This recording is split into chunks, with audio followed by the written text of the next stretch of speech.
This episode is brought to you by Love Hurts.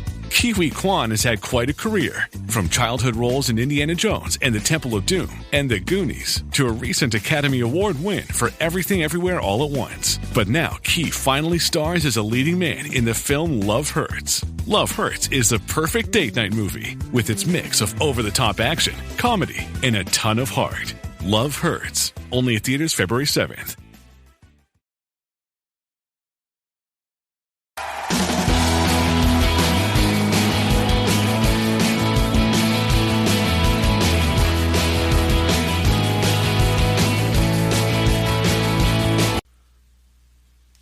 Welcome back to another exciting edition of the Pointless Exercise podcast. It's time to remember this crap with Mike Donahue, but we've got some excitement at the very top of the show here.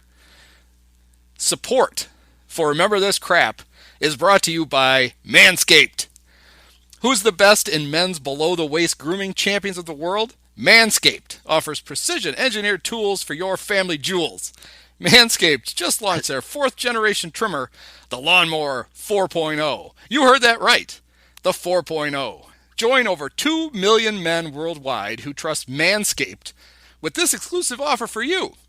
20% off and free worldwide shipping for those of you living in Bangladesh. Yes, it will be free to ship with the code REMEMBER20 at manscaped.com. So imagine shaving with a sleek, well-designed, and optimized trimmer that makes shaving time your favorite time in the bathroom.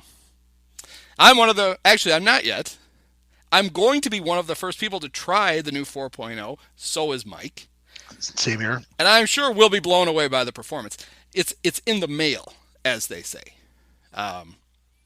Manscaped engineered the ultimate groin and body trimmer by focusing on intelligent functionality and an incredibly comfortable grooming experience.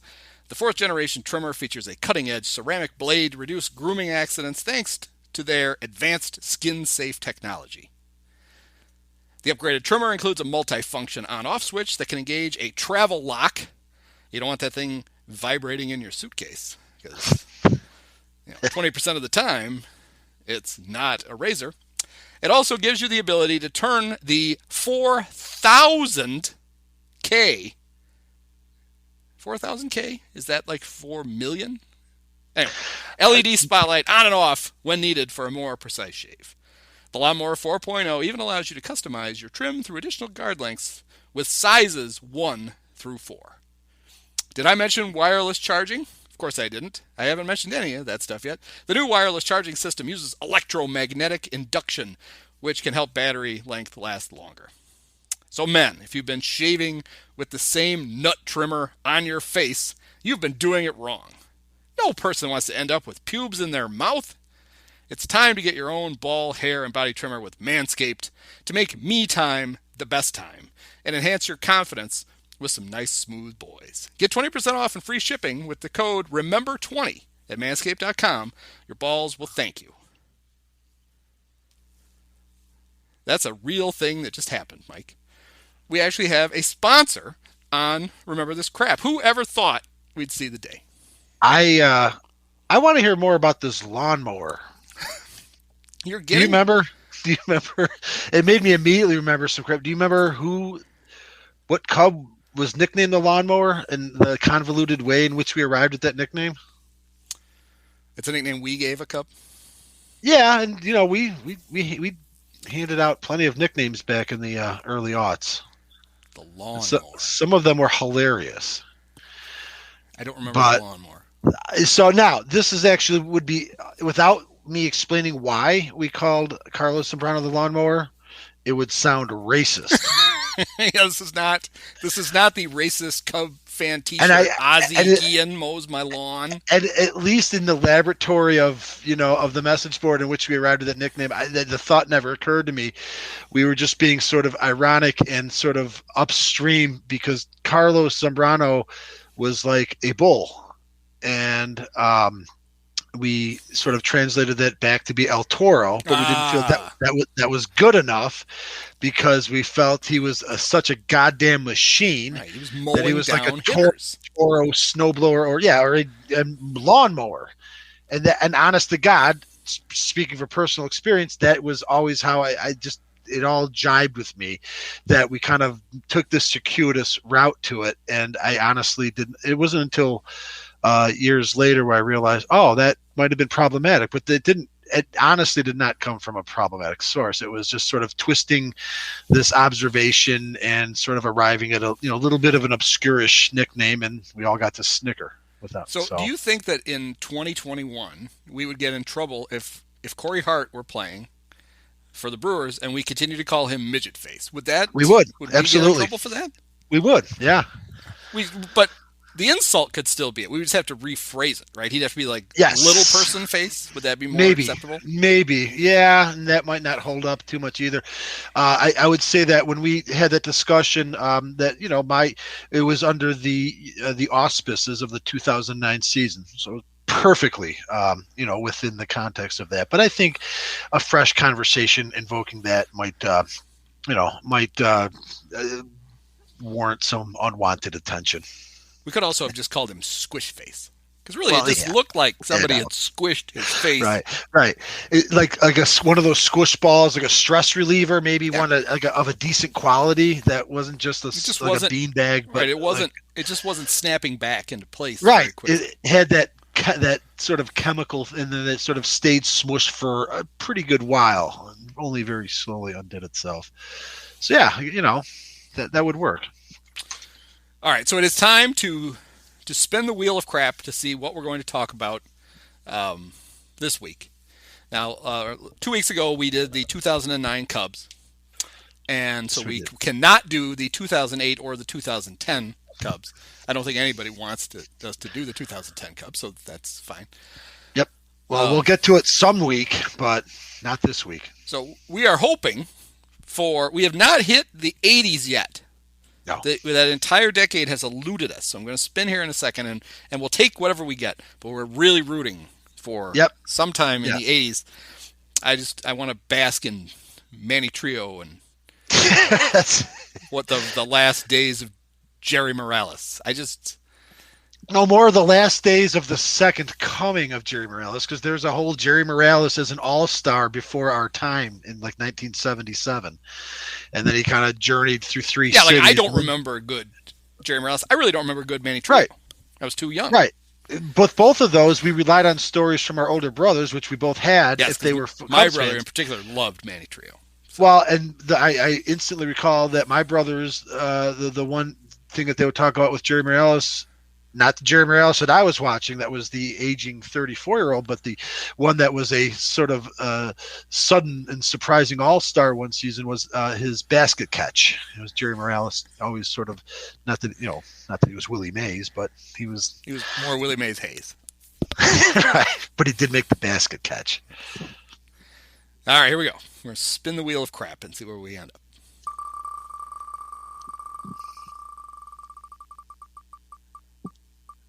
Gonna get our wish? Oh, look at this. We got the second greatest year of the 80s. 1989. Hey! I'm putting my hands together, Andy. I got 32 years. I think, what do we have? 8 playoff teams? 9 playoff teams? So the odds are 1-4. That is for as historically awful as this franchise, or as awful as this franchise has been for 32 years, that, goddamn it, we were due in our 5th episode to get a playoff team. So, yeah. Yes, my beloved 1989 Cubs. All right, so we always start with 5 facts about the 1989 Cubs. Playoff team, of course. First Cub Rookie of the Year, I want to say, since Ken Hubbs in 1962. And I'm just going to conjoin this so we can get moving on here. But fact number 3 is that the Cubs actually had and I've mentioned it before, but not only the Rookie of the Year, but the runner-up of the Rookie of the Year. Both key contributors to this aforementioned playoff team. Surprising, effective, he was not the ace, but surprising contributor, Mike Bilecki, who not only was quite a horse for most of the season, but actually performed pretty well in the series in San Francisco. And the 5th 1989 fact, I mean, there's just so many to choose from, but Les Lancaster is going to be known for a performance in the playoff game, but I'm going to reference the fact that at a game that I attended in July, and it was broadcast on ABC's Monday Night Baseball, Les Lancaster ended it with a walk-off triple, if you can believe that. Much to Al Michaels' delight. He wanted to go the fuck home. Because there is some last calls about to be announced around town. Who was the opening day starter for the 1989 Cubs? Still Rick Sutcliffe. Yep. Fans might be surprised to learn that for all his success with the Cubs, where he had won, I don't know, maybe close to 100 games, Greg Maddux actually only started one opening day.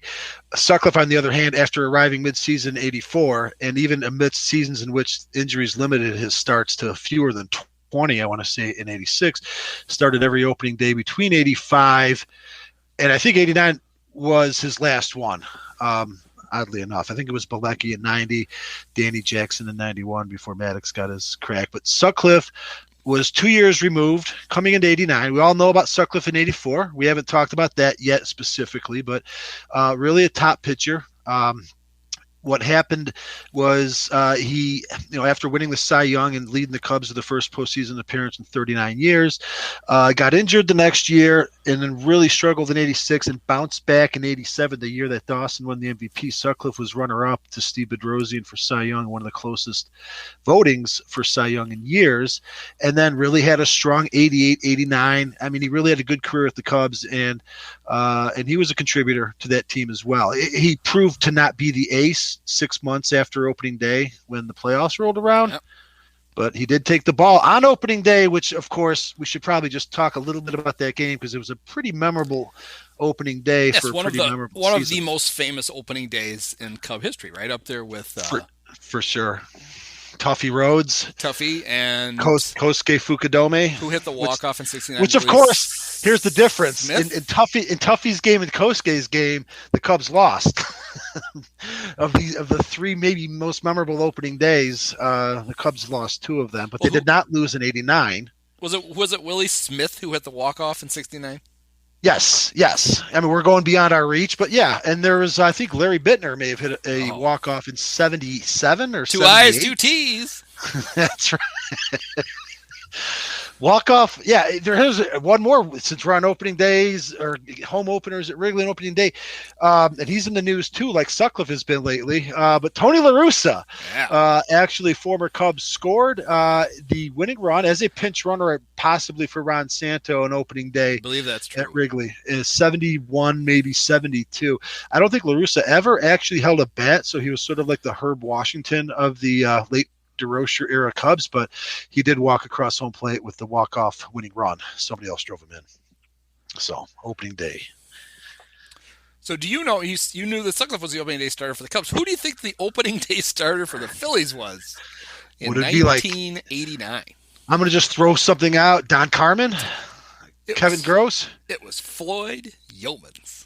Oh, a part of the epic mid-'80s trade that landed Gary Carter at the Mets and helped propel them to a World Series.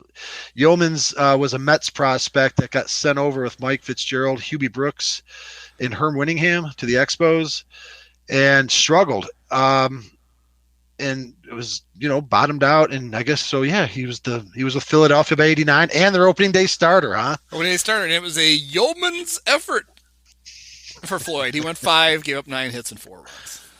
But yes, the game is most it's most remembered. Probably not for Andre Dawson's home run, but rather, or Sean Dunston being caught stealing. I wouldn't have remembered that Dawson homered on opening day. I was, we were in school, but because it was a day game at Wrigley. It was remembered for the Cubs taking They had a 2-run lead going into the 8th. Phillies scored to make it 5-4, and then it was a save chance for the newly acquired. Well, and guess who they scored the run on in the 8th? One of my all-time favorite Cub relievers, a man who I believe sells real estate now, and I wouldn't buy it from him. Calvin Schiraldi. Oh, okay. So Schiraldi was still hanging around he was on the opening day roster, and it was only his second season.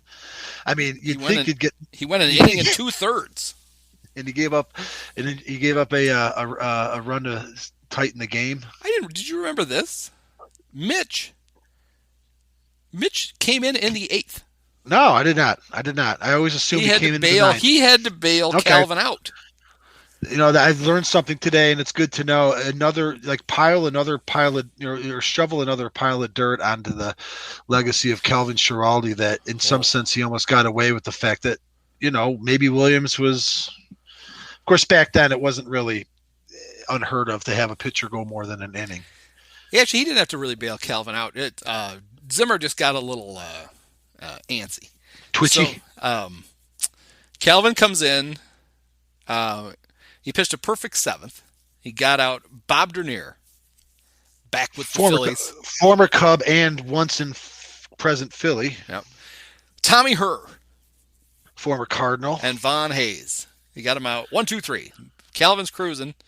Mike Schmidt leads off the 8th and does what he always did. He hit a home run. He did. Calvin gets Chris James out. Curt Ford. Oh, Chris James. Curt Ford is coming up. Curt Ford. And Curt Flood? No, not Curt Flood. Curt Ford. And Zim's having none of it. He goes and he gets Mitch to make his debut with 1 out in the 8th. If I have any recollection of Curt Ford, it says a St. Louis Cardinal, but that could be incorrect because I was joking about Curt Flood. Yeah. All right. All right. So Zimmer, whatever, is freaked out. Mitch gets Curt to hit a fly ball to left for an out, and then we get the full Mitch Williams experience. In the 9th. In the 8th. There's 2 outs in the 8th, and Mitch is going to show us what we're in for. He walks Dickie Thon. Okay. Then he balks. Then he walks Ricky Jordan. Then, thankfully, former Cub Steve Lake comes up, and he flies out to left, so Mitch gets out of it. So if you thought he rode a tightrope in the 9th, he did it in the 8th, too. Interesting. Just for the hell of it. Did not know that. So, for those of you perhaps not in the know, this was Mitch Williams' debut as a Cub on opening day. He was the newly acquired. He was the big off-season acquisition. And because I do this every week, I like to put this in the historical context of the overarching Tribune ownership. This is the first year that we've got that's in what I call Tribune 1. So no more of that bullshit mediocrity by design. We're in this era of Tribune management that began in 1982 and with the hiring of Dallas Green and still continued even after Dallas Green was forced out, where they were largely still investing in the resources to make the team more competitive. It was the first full season of lights. So lights had finally arrived after the Cubs were the only team for 40 years that did not have lights and therefore had to play all 81 home games during the day. Even though it was probably more the function of the collusion that was going on, they did get a huge free agent signing in 87, which was Andre Dawson, who was still, leading the team in 89. But even earlier when Green arrived, they made splashes that they had never made since that free agency had begun in the mid 70s, bringing in names like, Bill Campbell. They brought back Fergie Jenkins, who was still good. They, it was a new thing for us, and we had a lot of ups and downs between 84 and 89. They were 2 totally different teams. I give credit to Dallas Green for both teams. In 84, he built this team around a whole bunch of, aging veterans that all got together and took them to the brink of the pennant. 89, I still call this Dallas Green 2. I don't give credit to Jim Fry. Dallas Green had been forced out after 2 years, but the team that we're talking about right now, and we're going to spend the next hour or so going into, are all hallmarks of what Green's work was as a sort of, as a player development general manager. And that's kind of where we're at. It was a couple years before Tribune stepped in and said, let's not get too crazy with personnel. We didn't know all this at the time. At the time we had 84 under our belts and then some ups and downs and really no 500 seasons. And, but what did happen, just to circle it back with Green being gone, he was replaced by his former manager, Fry. Fry basically, and I've mentioned it before, drove the franchise into the dirt. He made bad trades. He made bad signings. He developed nobody. And one trade that he made actually did help them and gave us a lot of happiness in 89 in the short term. But it's when he traded Rafael Palmeiro and Jamie Moyer and, of course, Drew Hall for a collection of Texas Rangers that included Paul Kilgus, Steve Wilson, and of course, Mitch Williams, who was the centerpiece of the deal. Don't forget Curtis Wilkerson. Oh, I forgot the switch-hitting middle infielder. Yeah. Curtis Wilkerson. Not to be confused with another utility player who may or may not have had a couple big hits in '89, Domingo Ramos. All right, Cubs had, it's a fun season, and I'm already enjoying the prospect of talking about it, but I just wanted to, kind of set that in place that, looked at from today's perspective. This was, Tribune 1, Dallas Green is still the Dallas Green era, even though he'd been gone. But anyway, Fry's acquisition, Mitch Williams, who was known to be wild, comes in, and I'll let you finish off what a lot of fans know, but some might. But after Williams pitches around trouble in the 8th. Well, the part of the lineup that Calvin Schiraldi had no problems with, Mitch did. Bobby Dernier singled to center. Although it's an interesting description. Fly ball to deep shortstop, second base. So it must have just been a bloop that got over the infield. Texas leaguer. Tommy Herr, line drive into the hole for a single. I believe, looks like Sean must have gotten to it but didn't have a play. Vaughn Hayes, single to shortstop. Same thing, ground ball deep to the shortstop hole. So now the bases are loaded. Some fluky hits. Okay. Bases are loaded with nobody out in a one-run game, and now he's got to face Michael Jack Schmidt. Yep.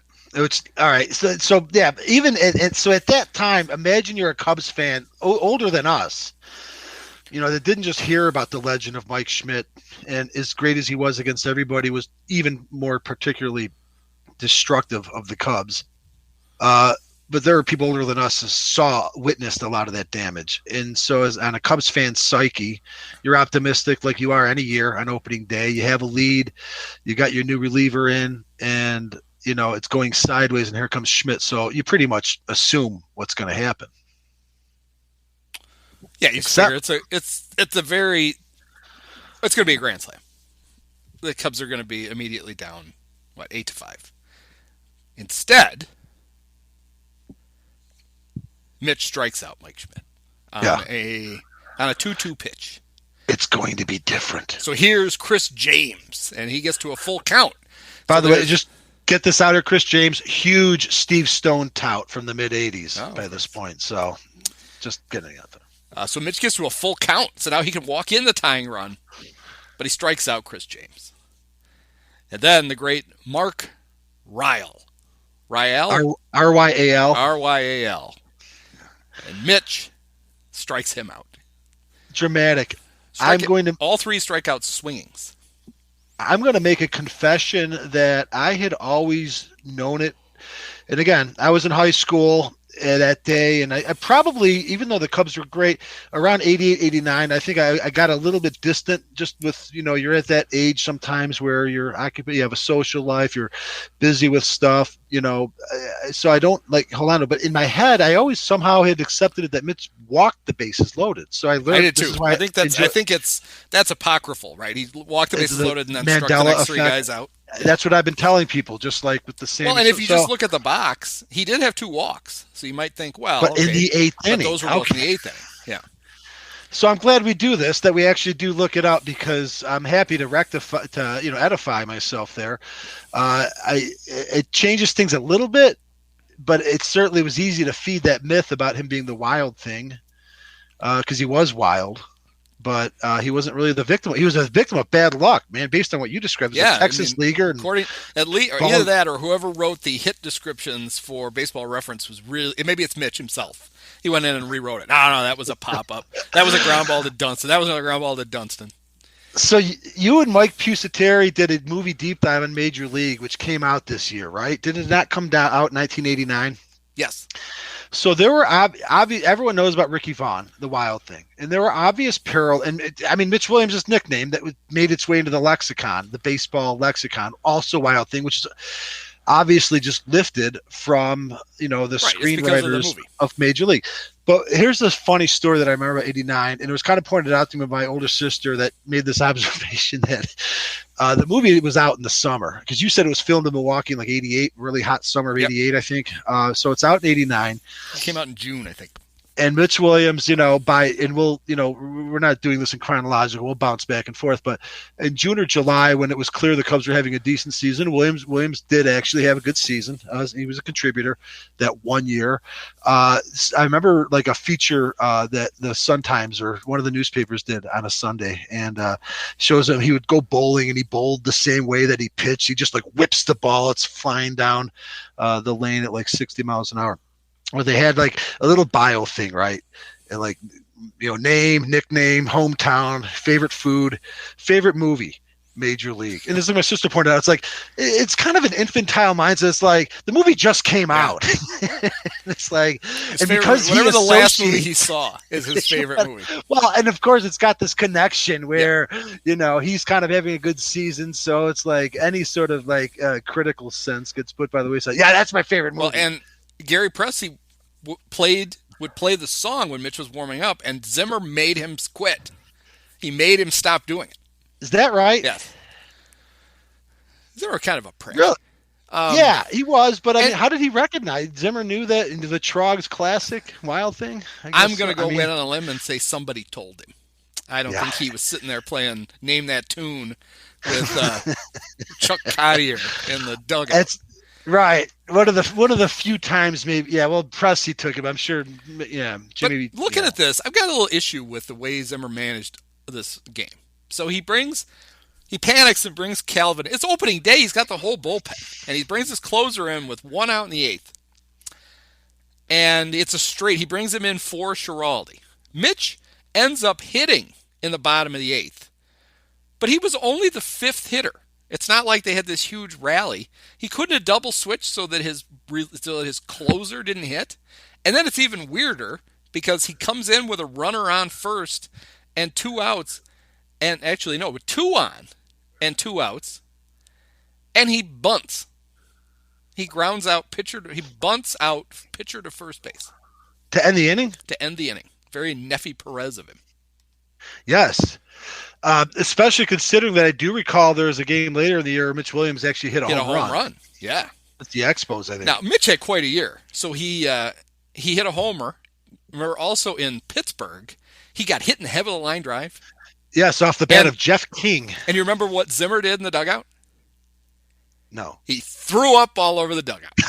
Maybe Zimmer swallowed his chew. Well, it was because, Zimmer famously, he was the Ernie Pantuso in real life. Zimmer got hit a lot, and Zimmer got hit in the head and had a metal plate in his head because of it. Yes. And he had to carry a card around when he went on airplanes because the metal detector was going to go off because he had a metal plate in his head. So when he'd lived it, and seeing Mitch get hit made him barf. Yep. Okay. And Mitch wanted to stay in the game. Now, Mitch, no Lynn McLaughlin, who did stay in the game after getting hit in the forehead with a line drive. Zimmer made Mitch come out. But Mitch wanted to stay in. Mitch was trying to take warm-ups. He was facing the wrong way, and he had his glove on the wrong hand, but he was trying to do it. Yeah. So the thing about Mitch, the only reason he's on the team is because Fry had fucked up the Lee Smith trade so bad. Yep. So he didn't like Lee because Lee, he thought Lee was lazy. Hall of Fame closer Lee Smith. Right, saved his Didn't ass. like the fact that he would sleep in the clubhouse until like the 7th inning and then come ambling down. Mm-hmm. He had bad knees, wasn't going to be able to pitch much longer. I think he pitched like 15 more years. He pitched as late as 1997, I believe. And he made a terrible trade. He traded him to the Red Sox for Calvin Schiraldi, who had just shit his pants all over the field in the World Series. 1 year removed, but the point right. stands. He pitched for the Red Sox in 87, and then the Cubs got him for the 88 season, right? Yes.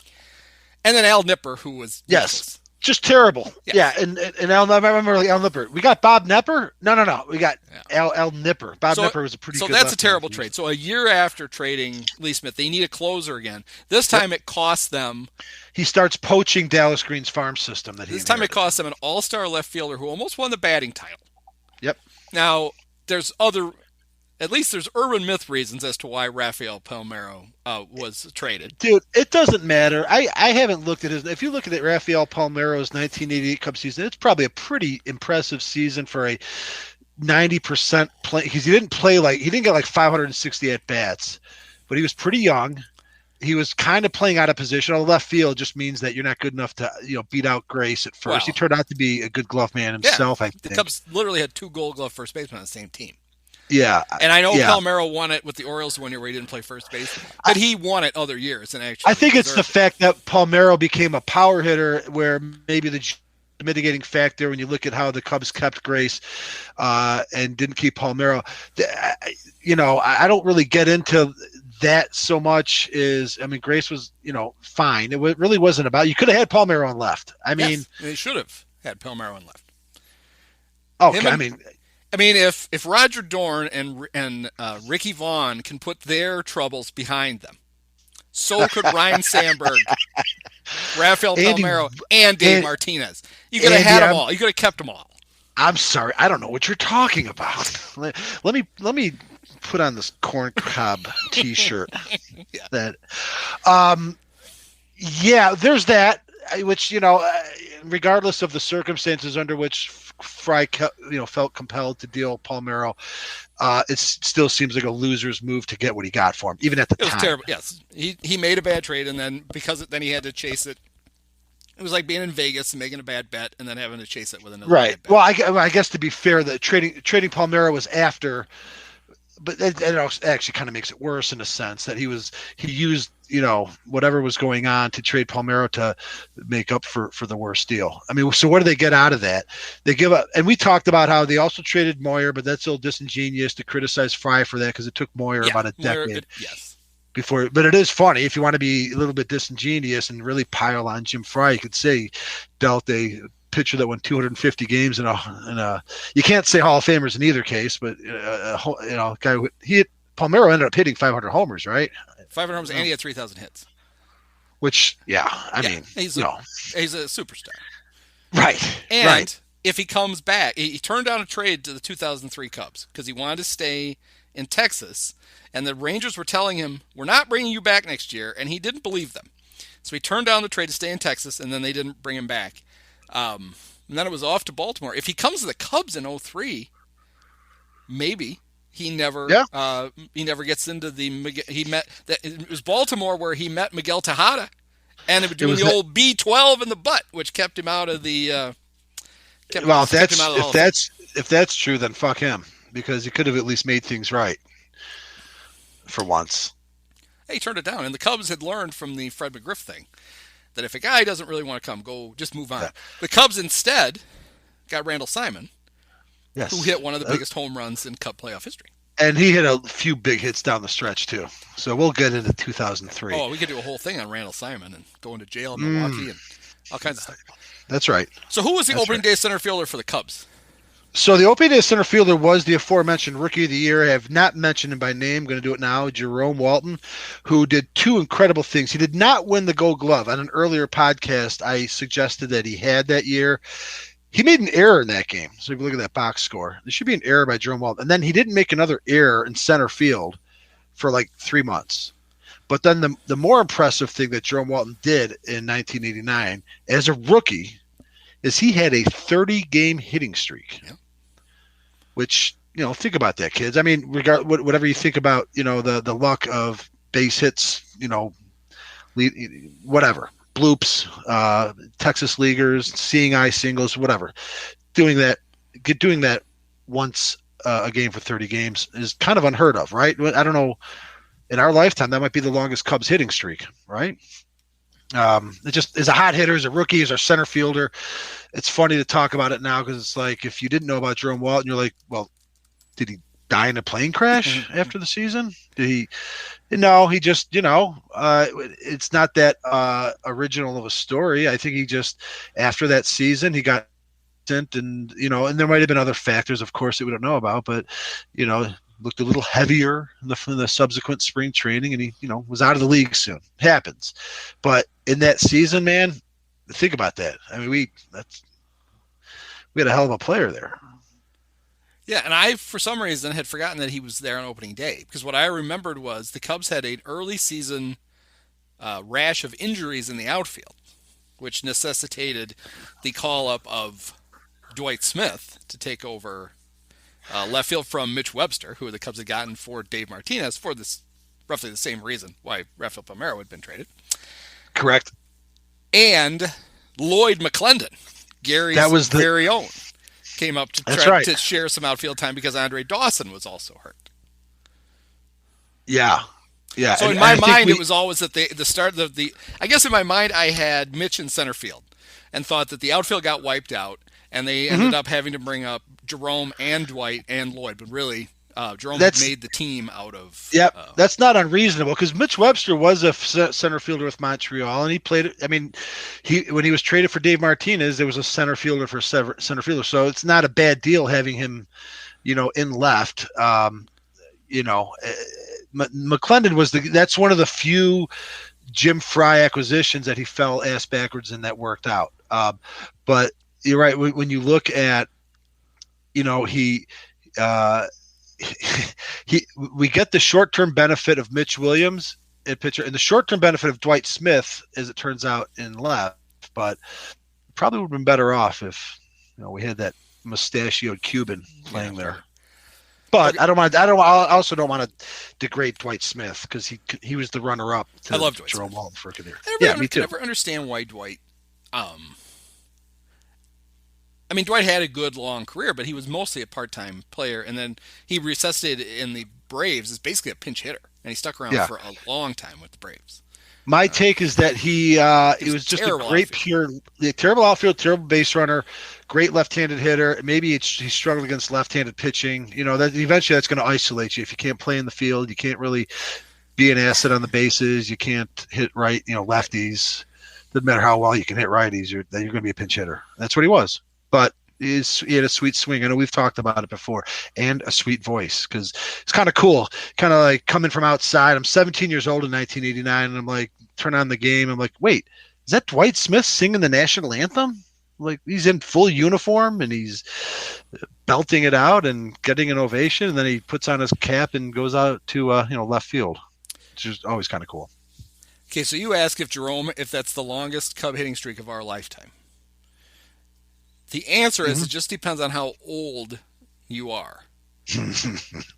Because Bill Dahlin, no relation. 1900s, right? Had a 42-game hitting streak in 1894. Okay. That was that at the time the longest hitting streak in baseball history, a very short baseball history. What was the number? 42 games. I'm sure Bill Dahlin's name was in the news when Pete Rose had a 44-game hitting streak, so I'm sure Bill Dahlin's name was dug up from the grave in 1977 when Rose had a 44-game hitting streak. Okay, so at the time, Dahlin had the longest hitting streak. It was the longest hitting streak in baseball history in 1894, but it only lasted for 2 years when Wee Willie Keeler of the Orioles had a 45-gamer, got him by 1 game, that little son of a bitch. Dahlin's hitting streak is the fourth, to this day, is the fourth longest in baseball history. That's a great fact, that it's the fourth for over 120 years, and yet it only stood for 2 years itself. And Pete Rose doesn't hold the record for the longest, at least according to this, in the National League because, well, I suppose the National League in 1896 was not the National League in 1978 because the Orioles at that point were not the Orioles that they are now. They're not extant. Because those are the old St. Louis Browns. Wait, yes, the current Orioles. So the original Orioles were just their own thing, and they must have gone kaput. They did. They were a legendary team in the 1890s. Not to get all old timey, but aside from Wee Willie Keeler, they also had John McGraw, who was a great player. And there was a third player that I think even casual fans might recognize, and it's slipping me. But they won, I think, 3 or 4 pennants. They didn't play a World Series then, but they won like 3. They were like the dominant team before the Frank Chance Cubs, really. But Jerome Walton, that's the second longest hitting streak in Cub history, and he is tied for the 37th longest in baseball history, and he is tied with some. He's got pretty good company with a 30-game hitting streak. Some of the other guys, Tris Speaker, Charlie Grimm, Stan Musial, George Brett, Nomar Garciaparra, Eric Davis, Albert Pujols, Moises Alou, Ryan Zimmerman, Freddie Freeman, and there's more. It's more than 50% Hall of Famers. They're all recognizable to any modern fan.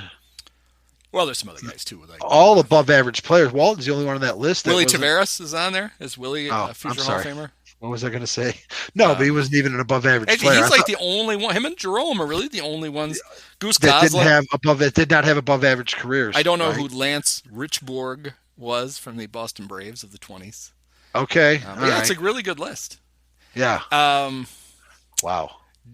Dan Uggla, 19th longest hitting streak in baseball history, 33 games with the Braves. I don't remember that. Luis Castillo, the 11th longest in history with the Marlins in 2002. What was it? It was 35 games. And Uggla, you said, was 33? Yeah. The Marlins have had 2. Benito Santiago had a 34-game hitting streak. That was the rookie record, right? That 1987. Oh, really? So Walton didn't even set the rookie mark because Santiago did it 2 years earlier? It seems like that's right. Santiago was the rookie of the year in 87. Okay, that's the year he had the hitting streak. So Jerome didn't even set the rookie record with a 30. That's incredible. He set the 37th longest hitting streak in baseball history, and you don't even get the rookie record for it. You don't even get the National League rookie record for it. You get bupkis. You get nothing. Well, you get the Cub franchise record for rookie or not. No. That's interesting. That's fine. You're the runner-up. Well, I guess the Cub, because what were they? I'm sorry. You said Dolan is the record holder at 40. 42. You said 42? Yeah, 42. I'm sorry. I'm pretty sure. I think Matt Duffy is going to make a run at it this year for the Cubs. Is he got a streak going on right now? Did he just hit one out in the ninth or something? I mean, he's like at 2. He's knocking on the door. Now, there was a whole thing. Now, we're completely off the rails, but there was a thing, and I noticed on here, supposedly, Faye Vincent was in the news again the other day because Madison Bumgarner did not get a no-hitter for throwing 7 no-hit innings in a 7-inning doubleheader game because Faye Vincent with the Baseball Statistical Fairness Committee or whatever in the 90s decreed you have to pitch 9 innings. Even Andy Hawkins lost his because he lost a no-hitter on the road, so he didn't get to pitch the 9th inning. Not to mention David Palmer's 5-inning, not Jim Palmer, but Expo David Palmer had a 5-inning perfect game in 1984 that got wiped out. But also, in baseball, hitting streaks do not cross over from one season to another. That's bullshit. So if you hit in 55 in a row and the season ends, technically your hitting streak ends. But here's the weird thing about it. Willie Keeler, his hitting streak on here, 1896 and 1897. Interesting. So there you go. All right, but interesting. Suppose we got to get back to the 89 Cubs. No, I think we're in 89. Faye Vincent did become commissioner in 89 because a couple weeks after the Cubs were eliminated from the playoffs, Bart Giamatti died. Bart Giamatti had been the commissioner. Faye Vincent was in fact the National League president in 1989. Yeah, so not completely. And then that allowed Pete Rose to lie forever. Correct. That Bart that he had a secret deal with Bart that he was going to be yes. He was going to be reinstated, and everybody knew that was bullshit.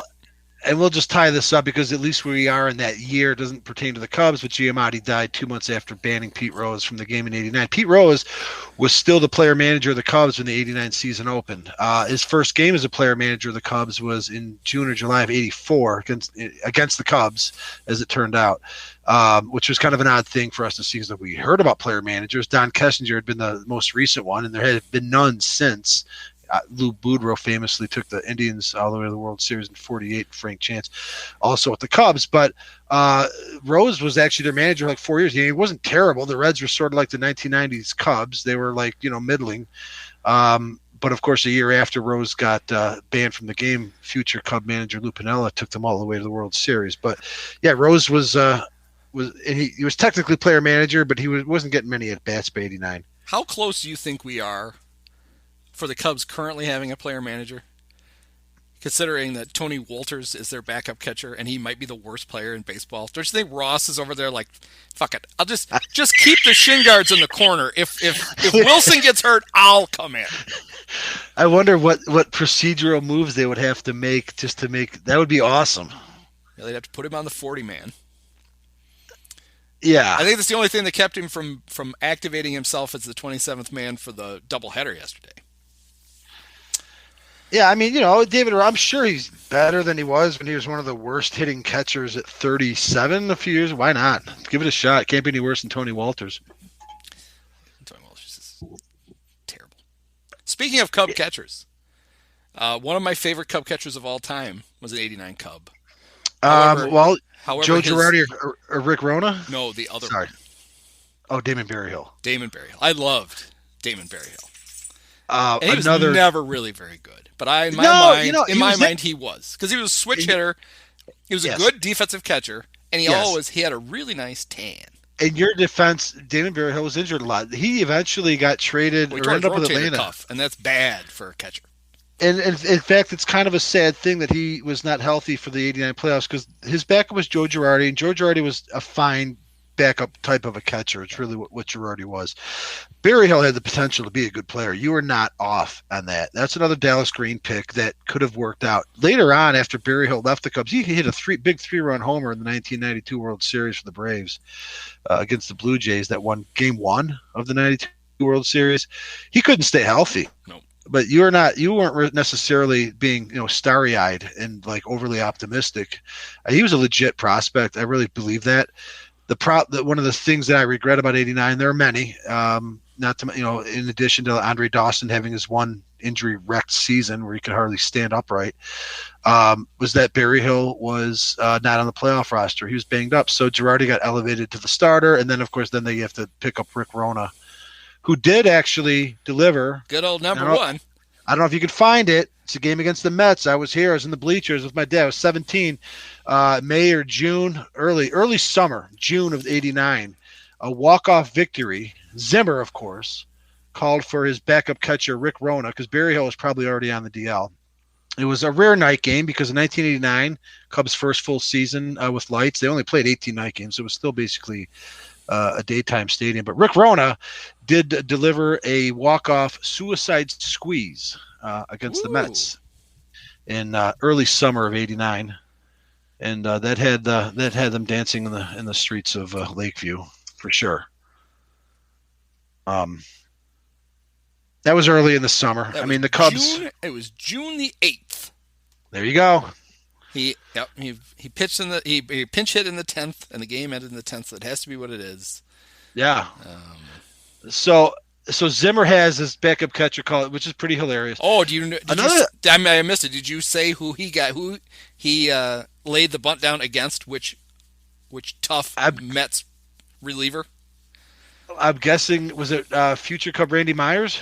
It was Don Ossie. Oh, AASE. Right.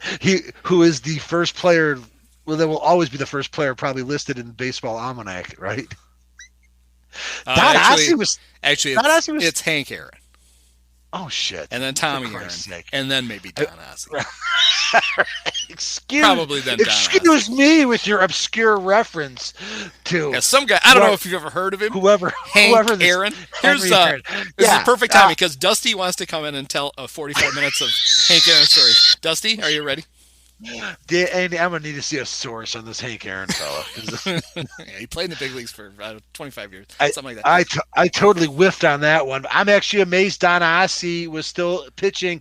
Don Ossie was one of those guys for us that you'd collect his baseball card and just fucking snort when you see his name because AASC. As a kid, he was like a what passed for like a short man. He wasn't really a closer. He was kind of like what Dick Tidrow was to Bruce Sutter, but then somehow got a big contract to become the Baltimore Orioles closer. I want to say like 81 or 82, and kind of didn't really live up to it. But good cheers to Don Ossie for still pitching in '89. Against the Cubs. But so Zimmer calls his backup catcher for the suicide. There's no way we can track this game down because I have no idea when in the year it happened or who it happened against or whether or not it's even apocryphal. But I kind of recall another point in the '89 season. This was like Don Zimmer just going to the fucking blackjack table, just just doing crazy shit like splitting sixes and winning the hand. Oh, is this the hit and run with the bases loaded? Hit and run with the bases loaded. He did it twice. Did he? And it worked both times. And I think young Mark Steve Grace, Stone said he'd never seen it, and Zimmer did it twice, and it worked both times. That might be YouTube searchable, maybe one of them. I want to say one of them occurred with Grace batting, which I love because Grace, we talked about Grace in '92 that he was coming out of like a 2-year morass when he was getting divorced and his career had plummeted. But on the other side of that, he was a very, up and coming rookie. And every time he turned on the TV, Goodfellas would be on and you just get pissed. Right. Throw a bottle of whiskey at the television. But in '88 and '89 and possibly into '90, hell of a player, young player, perfect for the Cubs. And the fact that Zimmer would have trusted him to swing away on or do a hit and run with the bases loaded. It's, that's Zimmer pulled that shit. He was, kind of an anti-analytical manager, if that's a thing. But he did crazy shit and it worked in '89. That's kind of one of the storylines. That's what made it such a fun season. The Cubs, the rally in the 10th. It's quite a cast of the June game against the Mets. Yeah. So Vance Law led off against Don Ossie and popped out to the third baseman. Then Lloyd McClendon reached on an error by Jeff McKnight. Curtis Wilkerson singled to left. Sean Dunston came up. He was going to be the hero. He got hit by a pitch. And Mitch Williams was due up. And instead of having Mitch bunt, which he proved on opening day he couldn't, Rick Rona came in and got down the bunt, and the Cubs won. Nice. So it was a bases loaded suicide squeeze with one out. It doesn't really work with two. It's a little tough to get through. Right, unless you're Neffy, but even that doesn't work. Yeah, and you were close. Randy Myers pitched the ninth, pitched part of the eighth and the ninth for the Mets in that game. Okay, I wasn't sure. It was his last year at the Mets because he was one of the nasty boys for the Reds the following season. In 1990. The other thing about '89 was the Cubs were playing the Mets again, and we'll get way more into this in '84. But when the Cubs came out of nowhere to compete for the division in '84, they were competing with the Mets, who also had been like miserable for 5, 6, 7, 8 seasons, which of course instantly compelled all members of the local media to educate all of us on 1969. What I always found funny was that, in spite of the fact that in '84 the Cubs just destroyed the Mets, in '89, even though the Mets had been in contention every year, the Mets actually had a very good team from year to year. They contended every year. They went all the way in '86. They won the division in '88 before the Dodgers knocked them out. '89 comes around and the Cubs are randomly good again, and it was the Mets that they had to beat again, and they did beat them again. Which I always kind of in my head was like, why were we still hearing about 1969? 10 years ago, because it scarred a entire generation of Cubs. So even though the Cubs completely just pounded the Mets in '84, especially, and then also held them off in '89, did nothing to sort of exercise those demons. I guess that's too much to ask. But the Mets were the main competitors, and so were the Expos. Do you remember? And I'm going to ask you, do you remember anything about that Expos team in '89 or any deadline deals that they made that, both teams, actually both the Mets and Expos made deadline deals to run down the Cubs. And I don't know if the Cubs really made any. Oh, the Cubs? You don't think the Cubs made a deadline deal? In '89? Yes. You don't remember Marvell Wynn and Luis Salazar? That's right. Of course they made a big deadline deal. Meanwhile, the Mets make a deal with future Cubs saboteur Andy McPhail in Minnesota, who manages to take both Rick Aquilera and Kevin Tapani, who would be his building blocks for his ill-gotten '91 World Series championship, and sent back Frank Viola to the Mets, who had won the World Series for the Twins in '87. Viola was a native New Yorker. That was a big trade for the Mets. Now the Expos made a similar trade with the Mariners when they dealt Randy Johnson for Mark Langston. Now I have a brother-in-law, Andy. He's not Canadian. It's kind of a long story, but he grew up in Los Angeles. But he's Canadian by culture. His mom's Canadian. He's a hockey fan. He's an Expos fan, right? So he's had his share of heartache. And he will always tell me this story. That when Mark Langston apparently shit the tub for the X. He didn't maybe shit the tub, but he didn't lead them to the division. I remember that there was a big early August series. The Cubs swept the Expos. They went into first place and they never looked back. I think Langston may have started one of those games. Mark Langston was a very good pitcher for the California Angels. No, I'm sorry. He was always with the Mariners. I think he may have pitched for the Angels later in his career. So he comes up with the Mariners. I want to say he's the AL Rookie Pitcher of the Year in '84 when teammate Alvin Davis is like the Offensive Rookie of the Year. He has a nice career in the obscurity of Seattle. He shows up in Montreal to help them for their pennant push, and then he doesn't really do well, and then he leaves, and then he was interviewed later, and he complained about pitching in Montreal and said it was like pitching in a different country. So, my brother-in-law will always remind me of that.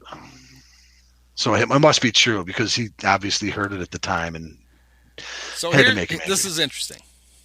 Here's Mark Langston's number. He only pitched part of one season for the Expos. Then he went to the Angels. So he was a free agent. That was another part of what killed Expo fans because they traded Randy Johnson and they got 24 starts out of Mark Langston. Mm-hmm. He was 12-9 with a 2.39 ERA. Holy shit, he was actually very good. He only gave up 138 hits in 176 innings. He struck out 175. Holy shit. But he was, but you think about how we thought of baseball back then. He was 12-9. Like, that wasn't any good. Right. He lost 9 games. So it's like, well, if you look at his numbers, he pitched his ass off, but the Expos didn't win the games he started. That's his fault. Yeah. Is the thinking. He threw 4 shutouts for them. Jesus. 6 he was complete actually games. So I misremembered. I apologize, and I will now hold on to the fact. I absolutely believe. I'm sure the consensus was that trade was a complete bust. Right. Well, it was a bust right. because it's result oriented. They didn't make the playoffs, but it certainly doesn't look like they didn't make the playoffs because of Mark Langston. That's right. And then when the other guy you trade him for goes on to the Hall of Fame, then it hurts for years. It's bad. And Langston leaves because I think it's an extra insult that he. So now you talked about how you're not going to credit Jim Fry for building the outside of the Lloyd McClendon trade, right? And you shouldn't. This was a team that was built. This is why the team was so much fun. Up until the 2015 Cubs, the '89 Cubs were the most fun team of my Absolutely. And we're going to go over this. I mean, '84 was great. I was a little kid, and I remember thinking, "Oh, the Cubs are good. Of course they're good." Well, even by '89, I'd realized this shit doesn't happen very often. Yeah. And it was a crazy bunch of young players, and you thought, "Oh my God, the Cubs are going to be good for a long time with all this talent." Yep. But it was a team that was built in large part out of their own farm system, with some notable exceptions. It was a farm system that was put together by Dallas Green and Gordon Goldsberry. Jim Fry came in, and within a few months, kicked Goldsberry out the door and hired Dick Balderson to run and then Al Goldis as his right-hand man. Dick didn't last very long. Al did. But they had guys that they had developed themselves, like Barry Hill, Grace, Dunston, Dwight Smith, Jerome Walton. Girardi. I mean, he was not that good, but he was on the roster. Doug DeCenzo played on the '89 Cubs. That's another draft pick. Yep. Darren Jackson. Yeah. The Cints depart, and Jeff Pico, my favorite. Lester Lancaster. Yep. The Cints departed. Obviously Palmeiro and Moyer also that Fry got pennies on the dollar for. Right, used to get the other duds for his team. Yes, for this particular, it's a high price to pay. Yeah, they were loaded with, and then of course Jerome. You didn't even mention Jerome Walton, Dwight Smith, or maybe you did, Mark Grace. I mean, Sandberg was actually a sort of a legacy green farm director pick for the Phillies that he made sure to pluck. So essentially, also a Cubs farm, product. Well, certainly a Dallas Green product because he had influence with the Phillies, and then that's what I meant. But there are also guys that you trade for. When you trade for them that young, their development's not done. You do get to take credit. Ryne Sandberg was not Ryne Sandberg when he came to the Cubs. Correct. He was a throw-in. He was not a hot prospect at the Cubs. He was a throw-in. You get whatever you can. You move mountains to get Larry Boa when he's 30 years old. He was a throw-in to balance out the fact that Ivan de Jesus was still essentially kind of a youngish player, and Larry Boa was dying of osteoporosis. So, I mean, Larry Bowa was 36, and yeah. Well, here, have this other guy in case Bowa, dies of old age at the shortstop. Think about all these young studs. Dean Wilkins, Kevin Blankenship. Wait, I'm sorry. Dean Wilkins, already mentioned on a podcast. I believe the Cubs got him for Steve Trout. All right, so originally a Yankee prospect. Mike Bilecki, who I believe had pitched for they got him from the Pirates. It wasn't. And didn't Bilecki? I think the thing I remember about Bilecki as a kid was that he pitched Remember the Pirates used to have their AAA affiliate was in Hawaii. I do. And guys would get called up and be like, "Oh, good, I get to go to Pittsburgh." But Bilecki had like an amazing year in Honolulu, and I remember always reading that on his because until you're in the big leagues long enough, your baseball card will have your minor league seasons on it, and his always had Hawaii on it. And I was like, "Oh, I just thought that was like the most exotic thing I'd ever seen." Bilecki was a top prospect of the Pirates. What I remember about him was that the Pirates were terrible in 84, 85. In 85, though, I got to see Rick Sutcliffe hit his first home run in a non-playoff game for the Cubs when he homered off a young Mike Bilecki. But he was a really good prospect, and he was kind of one of those things where he tumbled around for a few years, and he put it together for the Cubs. Yep. He was huge, obviously. 1984 with Hawaii, 19-3 with a 2.97 ERA. Oh, wow. Yeah, he was great. He was a legit prospect. Yeah, Pirates had high hopes for Bilecki. Organization was not in good shape then. Didn't work out. But eventually he proved that he was, worth the hype, at least somewhat. And he also he had a pretty long career. He pitched for the Braves for a long time. He did. He may have actually pitched. Yeah, he may have found his niche in their bullpen or something like that. So I guess that's maybe a Jim Fry pickup. I guess you got to give him credit for that. So the Cubs traded for him on March 31st, 1988. From Pittsburgh? Mike Curtis, the Baltimore Colts linebacker. How did they do that? Now that's the kind. See, now that we should give Fry credit for that because that's a pretty good deal. You trade a guy you don't even control for a pitcher. Pretty savvy, Jim. Pretty savvy. He was traded away in September 29th. Well, that's weird. That's a super late trade. He got traded to the Braves with Damon Berryhill for Yorkis Perez and Turk Wendell. Yes. I knew that at one point, and now I'm going to try to remember that. Yorkis Perez was one of the many Perez brothers. Right. Pascual, Melito. Yep. There's another one that may have made it to the show. Yorkis made it to the show, I think. Yeah, Yorkis pitched for the Cubs. Yeah, he made it. He was not any good, but he pitched for the Cubs. I will never not think of the Perez brothers, and we should save it for 84, but since it's crossed my mind, and just point out that for some reason, and I don't know if it's because maybe they were in a race to snort the most cocaine in North America, but for whatever reason, my favorite player, Leon Durham, absolutely fucking owned Pascual Perez. Maybe the numbers don't back it up, and maybe that's apocryphal. I won't look those up. There are times when, we can look it up in 84, but he just seemed like he murdered Pascual Perez. I got it right here. He was 11 for 13 with 9 home runs against. Is that? No, he wasn't. No, he's full of shit. But wouldn't it be something if he was? Wouldn't surprise me. And I don't know. Yeah. So go ahead. So the '89 Cubs, the Boys of Zimmer.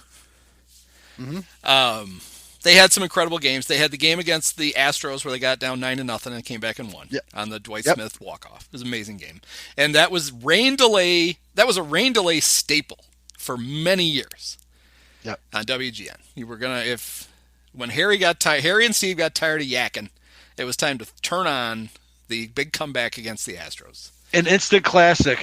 We talked about opening day. I remember being doing school activities and missing it. And then I remember that Houston game was being my first day of the subsequent school year as a senior then. And it was the first, so I can just tell you it was late August, but yeah. And I don't know where Houston back then was not in the Cubs division, and they were probably not of much consequence, but was it, not 8-9. They jumped out to an 8-0 lead, 9-0 lead. It was the Jim DeShays Astros. I love Jim DeShays. He would have still been there, and they had the cool white shoes and and they'd almost gone to the World Series just 3 short years before. Yes, with former Cub Billy Hatcher leading the way, and also future Chip Carey muse Craig Biggio had actually been up by 89. He was in that game. He came up as a catcher. But yeah, so not an opponent that was that critical, but just the game itself where the Cubs are getting blown out and they come back and that's one of the Dwight Smith games too. I know he had multiple big hits, I want to say, as he just rallied his way to the runner-up award for Rookie of the Year. But then we're leading up to a game that I think a lot of fans remember a couple weeks later is the sort of drizzly Saturday afternoon against the Cardinals.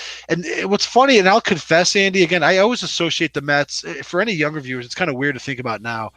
I was personally ambivalent about the Cardinals only because the years in which the Cubs contended, it didn't seem like the Cardinals are really on their heels. I mean, 84, they were 2 years removed from a world championship, and they were always not bad, but it was always the Mets. It was the Mets. You had to beat the Mets. But in 89, looking back, the Cardinals are actually in contention that year. I just don't remember that clearly. Well, that game was September 9th. Right, it was a Saturday afternoon. 3:05 Saturday start. And what was the day before? The Cubs were a half game up on the Cardinals. Just a half game, yes. September 9th. So this was a big deal because the first place was in the balance. And 3 weeks to go. Huge game.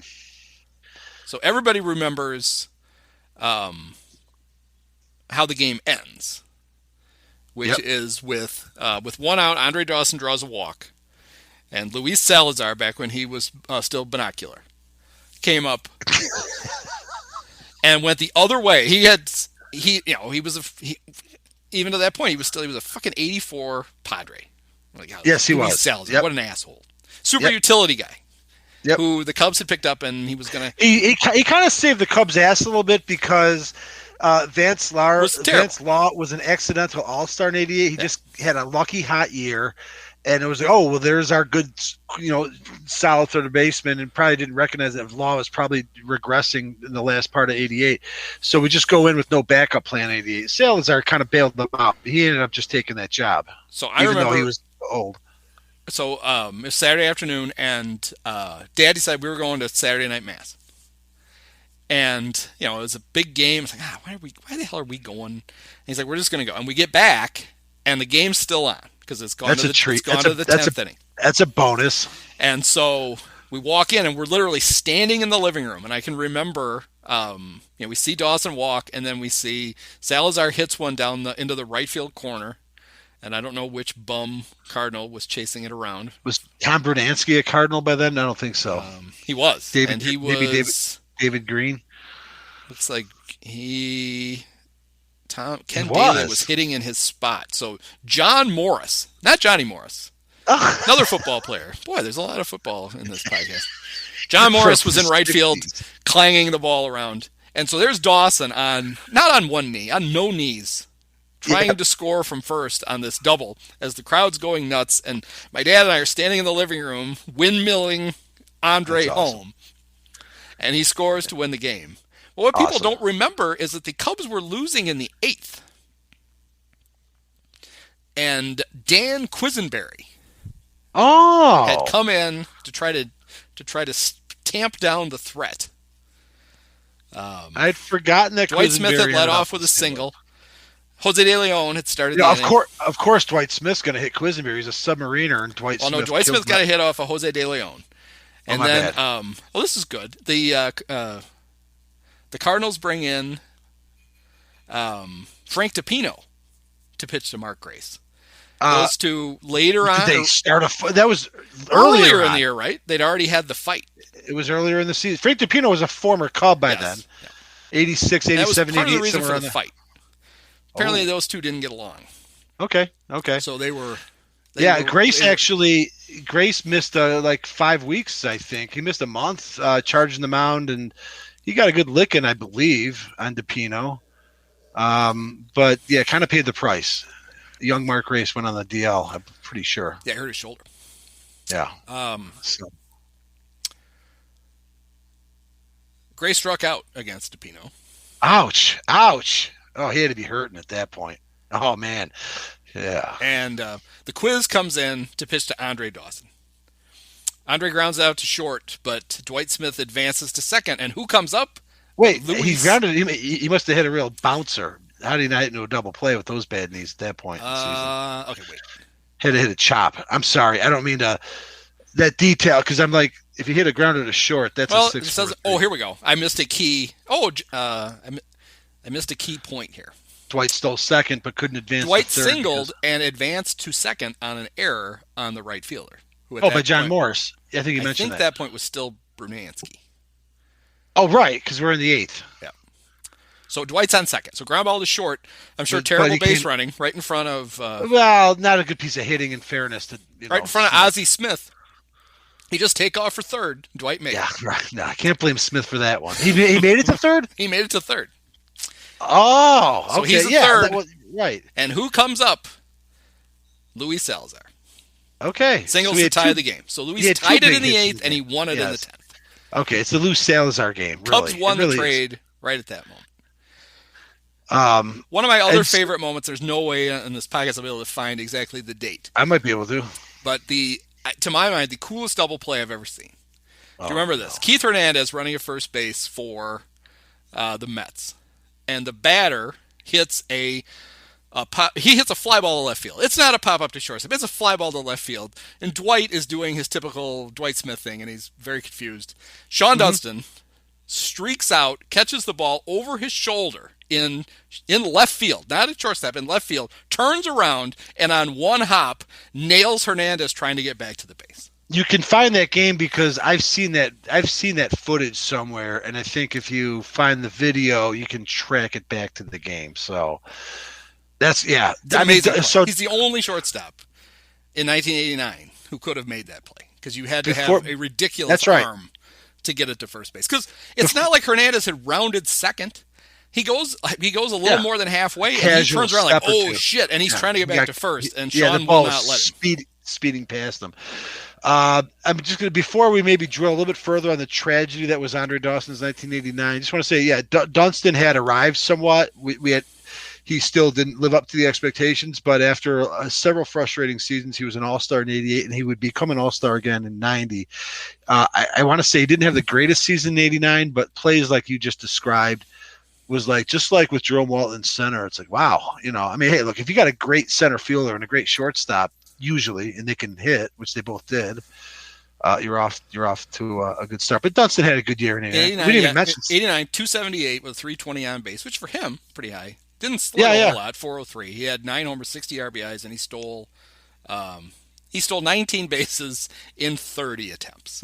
Yikes. Well, that's back then. That's not where he had an OPS plus of 100. So he offensively was big average. It was a regression year, and he bounced back the next year. He was sort of in that period where he was always an exciting player to watch. But Sean kept having these seasons where he would either have a great first half or a great second half, and the other half would be terrible. Interesting. Let's see what he did that year. That year he had one of those years. Okay. In the second half of the season, Sean Dunston, 311, 337 on base, 401 slugging. Yeah. With I think 89 was the year. I think 89 may have been the year he got off to such a horrible start that the Shawnometer was created. He was at 238 at the All-Star break. Another funny thing is 278, so that's pretty good. We're over an hour into this. We haven't even mentioned Sandberg, who was in his peak, and we've mentioned him, in 92, 97. I'm sure he had a good season. He was, for him, maybe not so great. But Dawson's the one I want to talk about because he was beloved by the fan base, and rightfully so. He comes over in 87 for a team that, although it was last place, was a team that was on the rise. They were last place, though, even though they were, in contention, believe it or not, sort of in August. It was a weird season. Anyway, Dawson hit 49 homers, first year as a Cub, wins the MVP. 80. He was just awesome. He had huge homers. He had ninth inning homers. He had game-winning homers. He had a cannon for an arm. With apologies to Frank Costanza, that's a rocket for an arm. Sorry. He had a racket for an arm, and he did, and he still did. And see, Dawson, of course, for those of you that don't know, he was an all-around center fielder for the Expos, but they had artificial turf that was basically just, painted concrete. Yep. tore up his knees. He was like the Dan Hampton of baseball in the 80s. And because of the undervalued market in the late 80s due to collusion, he had to take an under market value, and totally is worth it. So you can't necessarily give Dallas Green credit for that, but he was a big free agent signing.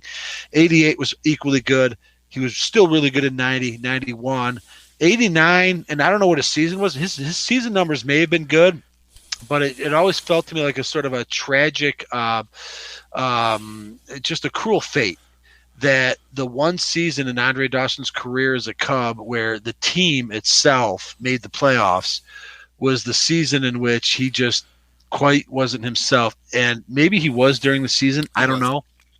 But in the playoffs, his knees were shot, and I just felt like he came up. And we're getting towards the end here. We need to talk about how the season ended. So obviously Andre had he had his MVP year in '87. He had 49 homers, 137 RBIs, and then he played 157 games in '88 and was an all-star. Zimmer's first year, but wasn't. It was a huge drop off. He only hit in his MVP year. He hit. No, it's not that big a drop off. I take it back. His power dropped off. He only hit 24 homers and 79 RBIs, but he hit 303. 89 was his most injury plagued year as a Cub. He only played 118 games. He had 21 homers, 77 RBIs, but he only hit 252. Then in 90 and 91, he bounced back, and he drove in 100 runs both years. He had 27 homers in 90 and 31 in 91. Okay. And he hit 310 in 90 and 272. How old was he at that point? He was 35. And Jesus. He hit 272 in 91. Wow. So yeah, it's terrible luck. He basically from 87 to 91, he had 4 really good years, 2 great ones, and 1 bad one. And the 1 bad one was the year the Cubs made the playoffs. Yeah.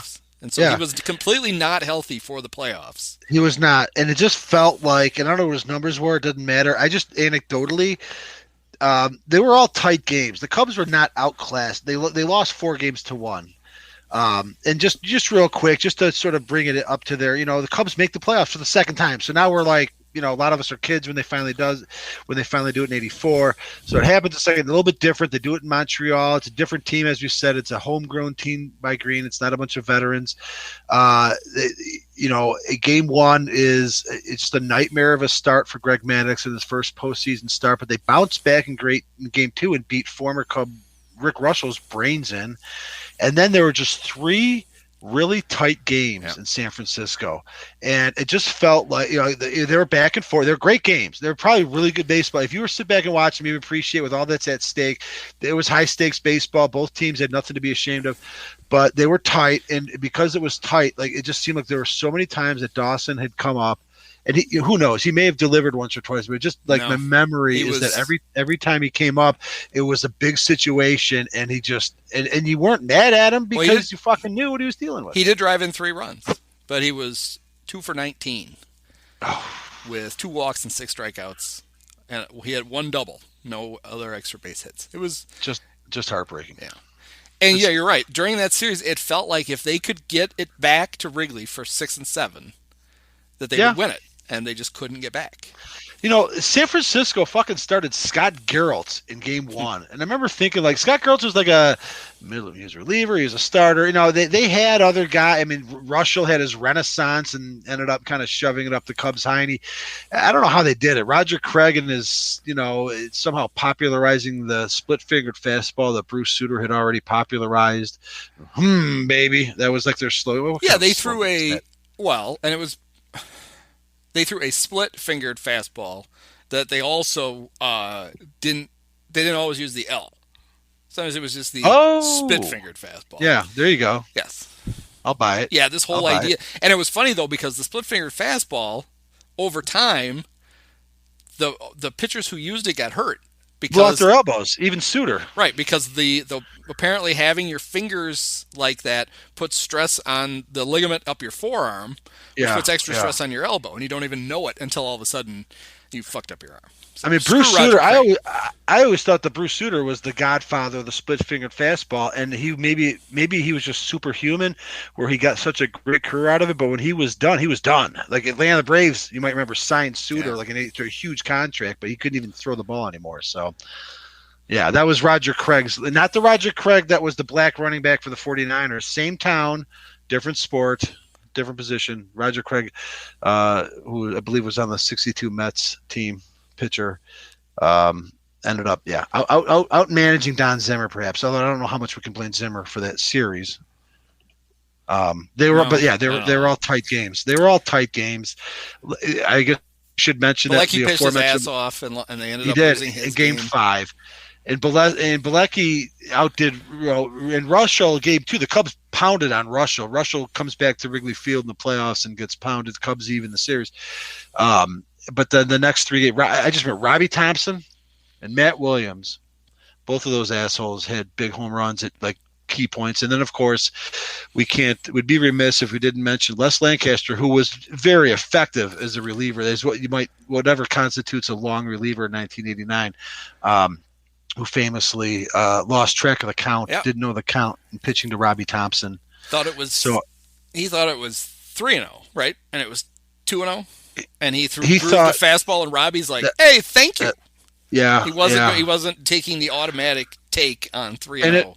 And it just like Robbie Thompson was one of those young, decent second basemen that I always hated because they felt like they were a threat to being an heir to Sandberg's throne, and he proved not to be that much. But he was, good for a couple of years, and he had big hits in that series. Got to hand it to him. Look like. Would you like to hear Mark Grace's stat line in the 1989 NLCS? I want you to tell me. I just wanted to know. I looked it up years ago, and I was actually surprised that he outproduced Will Clark, because it felt like Will Clark traumatized us so much. It just felt like his numbers had to be better, but I don't think they were. I think Grace outperformed him. Mark Grace hit .647 with a .682 on base. He slugged 1.118 for an OPS of 1.799. He had 3 doubles, a triple, a homer, 8 RBIs. He stole a base. He walked 4 times, and he struck out once. He was 11 for 17 in the 5 games. That's incredible. And Will Clark was every bit as ridiculous. But I think most of Clark's damage was game 1, and then, of course, when he almost took Williams' head off for the second time that season after Jeff King had done it earlier for Pittsburgh. So we also have the somewhat apocryphal. Now it's commonplace. You never don't see it when pitchers are talking on the mound. They hold the glove over their face. That's right. That was because Greg Maddux standing on the mound talking to who was the pitching coach? Was that one of Billy Connor's many stints? No, it was as Harry Carey would say, Big Dick Pole fans. That's right, Dick Pole. How could you forget Big Dick Pole? What did he say? Like fastball in? Will Clark saw him say it. All I know is hit the first pitch off the freaking scoreboard. No discretion. Yeah, and I don't think that's apocryphal. I think that's got to be the truth. Maddux was nervous in his first. Of course, Maddux proved that as great as he was over the course of a season, and he had a few spectacular performances in the postseason, was not consistently that great, and we got a taste of that in '89 because both of his starts. Even he started one of those 3 "quote unquote" close games in San Fran, but he got chased early. Cubs got the team back in the game to make it close, but not a good series for Greggy boy. So Will Clark's 1989 NLCS, he hit. They basically matched each other hit for hit. He hit .650, so 3 points higher than Grace. .682 on base, 1.200 slugging for a 1.882 OPS, so just a little bit more than Grace. Yeah, 3 doubles, a triple, 2 homers, and 8 RBI. So 1 more homer, and the same. Because he was more of a power hitter. Yeah. It was ludicrous to watch those two. As I like to point out, the intersection less than 2 blocks northwest of Wrigley Field was named after those two. There is an intersection, Clark and Grace, less than 2 blocks from the ballpark, where the Gingerbread Man the Ginger Man used to be. It's now the G-Man Tavern, and the old Piano Man. I like to tell people it was named for the 2 first basemen in the '89 NLCS. So the '89 Cubs won 93 games.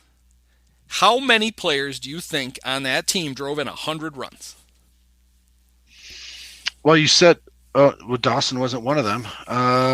Sandberg was a year before. Sandberg had 40 homers and 100 RBIs. Sandberg hit 30 homers. Yeah, I don't think Sandberg did it. I'd say none of them. They had none. They had Wow. Grace had the most, 79. Dawson had Holy 70. shit! Dawson had not even 77. 80? Sandberg had 76. Dawson had 6. They had a lot of guys drive in a few. Interesting. They had 2 guys hit 300. Was Dwight Smith one of them? Yes. Does Dwight that qualify? Because he was not an everyday, and Grace was probably the other one. Yep. Dwight Smith and Mark Grace. 3 guys had OPSs of 800 or higher. Can you name all 3? Sandberg. I'm sorry, it's 4. It's 4. 4 guys. Got to name all 4. Sandberg is 1. Yes. Sandberg's one. He had a good year. He had 30 homers, 76 RBIs. Yeah. Hit 290. Made like 5 errors or something. Holy cow! Was Dwight Smith another one? Yes. Dwight Smith. Interesting. Ryan Sandberg. Would Grace have been? Would Dawson have been one or no? Dawson did not. 783. Okay. Did Grace have an 800 OPS that year? 862. He led the team. Holy shit! No, sorry, Dwight Smith led the team if he had enough at bats. Wow. And then one more. Is it McClendon? Lloyd McClendon. Nice. 847. Lloyd McClendon hit in 92 games. Lloyd hit 286 with a 368 on base, 479 slug. He hit 12 homers and 40 RBIs. He struck out 31 times, but he walked 37 times. Lloyd was fun. He basically was in a platoon with Dwight Smith in left field. Little fire plug of a guy, and he had a lot of big hits. He was fun. I don't know how much longer he's still. They listed him at utility in the thing because he played so many. Because he could be your emergency catcher. Come into the infield. Yeah, that makes sense. Yeah, he played left field, first base, third base, and catcher. Yeah. And I don't know how long McClendon was around, but they got the best out of Lloyd McClendon. They got the best out of Mike Bilecki. Lloyd was around for a season and a half. 1990, he played 49 games for the Cubs and then went to the Pirates. And I'm sure he was busy telling a lot of very exciting Little League World Series stories on the bench. Right. Yeah. Let's look at the pitchers here. Yeah, and while you're looking up the pictures, I mean, you mentioned the term Boys of Zimmer. I know that, I don't know if it's on YouTube, but there was like a sort of a season-ending video that they made, which kind of encapsulates all of it. You could find it. I think we've covered a lot of the, significant games. When they took the Boys of Zimmer is fun. You can find it on YouTube. It's broken into like 4 parts. It is a lot of fun. You get Wayne Messmer is the. Wayne Messmer sang trivia here, sang the Star Spangled Banner before Game 2 of the NLCS before the Cubs clubbed former teammate Rick Russell. Do you know who sang Star Spangled Banner before Game 1? Wasn't Jimmy Buffett because he sang it before Game 1. Holy cow! No, it was Jimmy Buffett. I thought Jimmy Buffett sang in '84 because he was buddies with Steve Goodman, and Steve Goodman was dead. Steve Goodman. He do it again? Yeah. No, he was dead, and Steve Goodman was the reason that Jimmy still Buffett. Dead. Steve Goodman. He was dead in 1984 too. I don't. Yeah, no. I don't know if we can find that. I don't know who would have sang it in '84. I know Buffett was a little more popular in '89 and more recognized with the Cubs in '89. Well, I'm willing to concede that. We'll have to maybe take that up because I always thought Messmer definitely sang one of you, and you just mentioned that, right? Or you mentioned that he did the right. You introduced us. He emceed he's the that's he's right. the narrator video, of the video. Right. That's right. Okay, yeah. We'll review the Jimmy Buffett. We ask you please rise pretty much and join in the singing of our national anthem, as sung by the popular recording star. Oh, you're fucking right, man. Jimmy Buffett. That's 1984. Yep. This is for Steve Goodman. Oh man. You know what? I think he did it again in '89 then. Oh, why not? Right. Why not? He was no less popular. Holy shit, look at Jimmy. Yeah. No, that's all right though. If for those of you listening just heard those first few bars, you can go YouTube. That's not the Jimmy Buffett you think of. That's 1984 Jimmy Buffett. I think he's saying it in '89 also. Then I think we might both. I did not know that he did it in '84, and that's a nice touch. '89 had the open before Game 1, the Vin Scully. Yes, that should be mentioned. Yeah, I'm glad you mentioned that. That would not be on YouTube except for our buddy Chuck Gittles tracked it down. And excellent. Kudos to Chuck. So I will try to. I can find it somewhere. Chuck has it stashed. Both the '84 and '89 NLCS opened at Wrigley because back then it was preordained that that the one division would have it, but it was also preordained which network would have it. So in '84 is ABC with Don Drysdale, Earl Weaver, and Reggie Jackson, but in '89 we got the Vince Scully treat because Vince Scully would have done the World Series in '84, and in '89 it would have gone to ABC. But because it fell in '89, we got NBC, and we got the Vince Scully treatment, and that is an epic introduction because Wrigley, just had lights, but as we know, it was as beautiful as ever. Again, first tour had been installed in '89, but look it up, kids. Vince Scully. 1989 NLCS monologue. Now, so do you know how the Cubs losing in the NLCS saved countless lives? Yes, I do, because shortly after the World Series began, there, of course, was the epic. So the theory has always been that Game 3 of the World Series, because it was in San Francisco, it would have been at Wrigley. Had the Cubs won the pennant, the A's would have been playing at Wrigley. Instead, it was in San Francisco. And because it was on NBC, it was an early afternoon start out on the West Coast because 7 o'clock was like on the West 5 o'clock. It's still technically a night game because I believe the last day game of the World Series was 1984. Right. But you got to start. It's in prime time, so it's 5 o'clock. So prime time. All the people that would have been on the freeways were much less congested in San Francisco because there was a World Series game going on. People were either hoofed it home or went out, and then they had the earthquake. Oh, you're saying the Bay Bridge collapsed and killed people, but they've always said that there would have been 4 or 5 times more cars on the bridge had it been a normal rush hour. Because a lot of commuters were staying off because of the traffic, but most of the people creating traffic to go to the game were already at the game. Is that what you're saying? Either that or you got home because you wanted to watch. You were either an A's or a Giants fan. That's right. So the whole thought has been that the Cubs' selfless sacrifice saved many lives out in the Bay Area. I hope you're happy, Tony La Russa. That's the only World Series you fucking won with the A's. I don't think he's going to win this year either. No, and I'm still angry about the 2 that he won in St. Louis. They both seem ill-gotten, but we can talk about those some other time. I've never seen them, so I don't even know that they happened. I know. You're lucky. It was a good move. I have seen the highlight of Nelson Cruz not catching what should have been the last out of the still angers me that he just played off the wall. He went halfway between going all out and just not being smart. Like Lance Berkman's going to score from first. Come on. Yeah, it's also very much it's like having Bill Buckner in for the final out. What the fuck is Ron Washington doing? Still having Nelson Cruz in right field when all you have to do is get 3 outs and you win the World Series. What is in Ron Takes Washington the worst doing? Outfielder in the American League off the fucking field, Ron. Of course, we know what Ron was doing. Yeah, he's doing. We just don't know when he was doing it. Vertical lines of horizontal lines. I'm sorry, of white powder. So, all right. So let's see. We cover 89. What do we got? Good. I want to take a quick look here at their.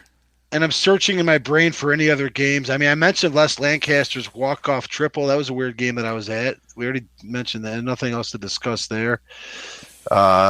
Taking the lead on the Expos, beating the Cardinals, beating the Mets. Rick's walk-off bunt. Let's see. The Cubs were in first place in 1989 for 111 days. Well, less than 4 months. The biggest lead they had was at the end of the year, the 6-game lead. Wow, I don't remember being that tight, but that's pretty cool. They were 3.5 games out on July 26th. Okay, they were in it no matter what all year. They won 7 in a row from April 7th to the 16th. That was their longest winning streak. They lost 7 in a row from June 23rd to the 29th. Oh, June Swoon. People were talking. They got shut out 12 times. But they also pitched 10 shutoffs. They had 8 walk-off wins, and they had 7 walk-off losses. They went 18-9 in July. That was their best month. By the way, I wanted to mention, too, that when Mike Schmidt struck out in the ninth inning against Mitch Williams, I think that was the point where he realized that he had homered earlier in the game.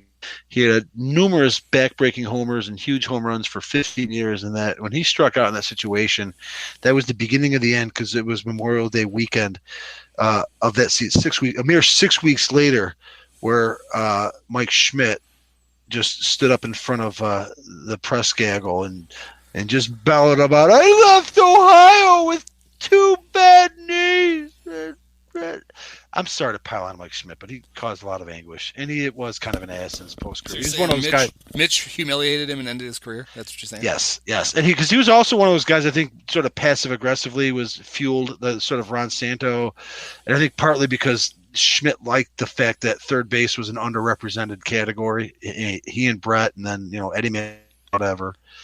So yeah, in addition to being a Cub killer, I have my suspicions about Mike Schmidt, so I want to mock him to the day I die for his just blubbering retirement. So it's very clear from looking at this that the 1989 the attendance was still based on people through the turnstile, not tickets sold. So opening day, they had 33,361. As expected. The old style opener, they had 18,674, and then for the third game of the season, 6,364. Right, you don't see that anymore, right? Tickets sold. Yeah, they had a series in Atlanta where 2 of the games in May, where 2 of the games had fewer than 8,000 people. That was poor Ted Turner. He's like, what probably the absolute. That was probably the absolute nadir of the Atlanta Braves franchise right before they turned it around. We made a reference to Todd Van Poppel, who like a year the Braves brand was so unappealing that Todd Van Poppel somehow swore he would not sign with them if he was drafted. They had a game where Paul Kilgus lost to a young John Smoltz, and Joe Baver got the save. I remember Chris Berman's nickname for Joe Baver, of course, was Leave It to Baver. Leave It to Baver. Sorry. So clever. Was 1989 the year when Scott Sanderson hyperventilated on the mound at Dodger Stadium and they had to take him out of the game? I don't recall that. I will say that in spite of the fact that Scott Sanderson was a member of the rotation, by the way, moment of silence for Scott Sanderson. Yeah. If appeared with the Cubs in '84, and when we talked earlier about how we overrate wins from all time, Scott Sanderson had his first multi or double-digit victory season in '89, and he wasn't even really a regular part of the rotation. He was still on the team. He probably maybe made 20 starts. I don't know, but he actually achieved his career high in victories with which, if nothing else, just shows you the mercurial nature of. He was 11-9 with a .394. He made 23 starts and he made 14 relief appearances. Yeah, he had a good year, and then he left. And then he had a renaissance like Jamie Moyer or Rick Russell. Like, he ended up being an all-star. He probably won at least 75 more games in his career. It just felt he was always broken down. Scott Sanderson, I'll always think of 2 things. A, he was always injured. And then B, whenever a runner got on base, or even maybe if he wasn't on base, he was basically the progenitor of Steve Traxel. It's just like the human rain delay. Scott Sanderson, especially if a guy got on base. The '89 Cubs only used 15 pitchers for the whole season. Is that right? Yeah, I mean, wow. Now they used David Ross just used 15. Yeah, he's 15 in the doubleheader yesterday. And mostly because they had the 4 other. Well, I guess I was going to say I counted there. Three guys made every start. Maddox, Sutcliffe, and Bilecki. Yes. Okay. So that helps. Sanderson's what would have probably passed for the 4th, I'm guessing. Yeah, but it's interesting. Well, Sanderson and Kilgus both made 23 starts. They both also pitched in the bullpen. They had Kilgus, yeah. Other guys who made starts: Jeff Pico made 5. Steve Wilson made 8. Okay. The Canadian. And Joe Kramer made 1. That was it. Those are the only guys. I don't remember. That's it. No recollection of Joe Kramer. Although I will say, did Pat Perry have an undefeated record in '89? I want to remember that's the case. He was 0-1 with a 1.77 ERA in 19 games. I thought he had some sort of all right, got it wrong then. Well, he may have had a different. No. Paul Assmaker. No, he was acquired down the stretch. he was acquired down the stretch in '89. So if he didn't have a good year, then that was another bad move by Jim Fry, in that he did not even contribute to their success in September. Assenmacher, I'm almost certain, was a Pat Perry, trade. 19 games all out of the bullpen. He pitched well. He just didn't. He didn't get any wins. Right. He was a deadline. He was a deadline deal, though. I know that. Well, you mentioned it. I think, or no, Jody Davis. No. Maybe he was a deadline deal from the year before. I don't know. Well, there's an easy way to find out here. But Assenmacher ended up being with the Cubs all the way through '93 because he's been discussed several times. Well, because he looked like Droopy the dog, and his name had Ass. Yes. I mean, why wouldn't That's you right. want to talk about Right. That's right. We mentioned Don Ossie and Paul Assenmacher tonight. Well, I know why you're obsessed with Pat Perry. Who was he Former traded Cardinal. for? Mel Hall? No. Wait, no. Your favorite Cub.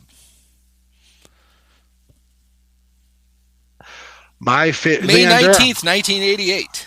From the Reds. Pat Perry and cash to the Cubs for Leon Durham.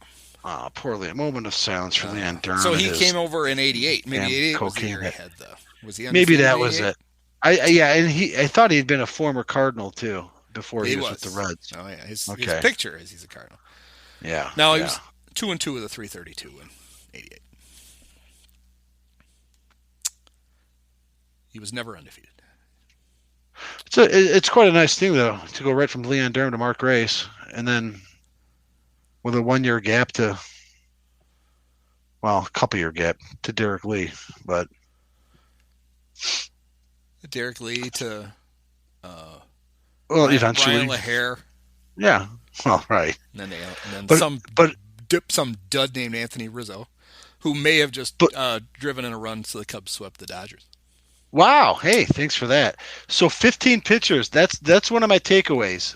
That and the fact that Mitch Williams did not walk the bases loaded. I'm going to have to remember that now. Yeah. So I don't spread misinformation, because it just seemed to fit the narrative that he would have walked the bases. That's not true. He was the victim of like some real BABIP bullshit. So some soft hit balls that found holes. So the big deadline deal in so there was apparently no deadline deal. The Luis Salazar and Marvell Wynn was a waiver trade. It was August 30th. And it was Calvin Schiraldi To San Diego?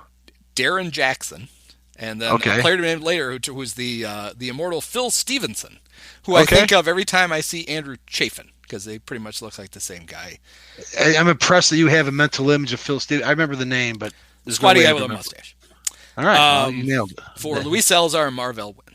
And what are you going to save your Marvell Wynn getting his ass beat by Sean Dunston in front of the dugout in St. Louis? I think it happened in 1990. It was the next year. It was 90. We might need some material. Things were falling apart for the 90 Cubs, and maybe make a note of that, because I'll think of it, because that's all I ever think about. I don't want to. Yeah, I don't want to make nothing like WGN coming on the air, and the first thing they show are two Cubs beating the shit out of each other in the turf. That was great. Oh, so see, I don't remember. So they showed it on TV. Arnie showed it, and Harry and Steve talked about it. I thought your story was that you happened to be in St. Louis. No, for a Cubs game, and you saw. I've been to one Cardinal game ever in my life. I saw Willie McGee's debut. In 1982, the year they went to the World Series. Yep. Will you believe it if I told you that the other night I actually watched the 1982 World Series, like the recap? I was curious. I was rooting for the Brewers at the time. Fucking Willie McGee. You weren't sure. You couldn't remember how it turned out. I think Paul Maller's going to do it. He got 5 hits in Game 7. There's no way the Brewers could lose. Game 1. And I'm like, how the hell did the Brewers have Gorman in center field? Anyway, yeah, that's a topic. We could talk about that when we talk about 82, but that's a topic for another day. All right, that was fun. 89 Cubs. Yeah, I think we covered it. One of my all-time favorite teams. I mean, how could it not be what we just went over? Especially considering at the time that there was so much young talent. It's tragic in retrospect to know that they were already pulling the plug on a vibrant system. It had already been pulled when they forced out Dallas Green, and Jim Fry was quick to tear everything else and sell everything off at pennies on the dollar. And it was only obvious in retrospect what a good thing they have. What we saw what happened with Theo Epstein and whatnot, that's really what we should have seen if Dallas Green hadn't been forced out, at least a couple pennants. If he was still in charge of that team in 89, there's no doubt in my mind that would have been the first of, 2 or 3 or even way more trips to the playoffs. But instead, it was just the only thing that could have gotten in the way was the NL East was a bitch during those years. Yes, it was. Look up the 87 season when the Cubs came last. I think they had 3 90-win teams.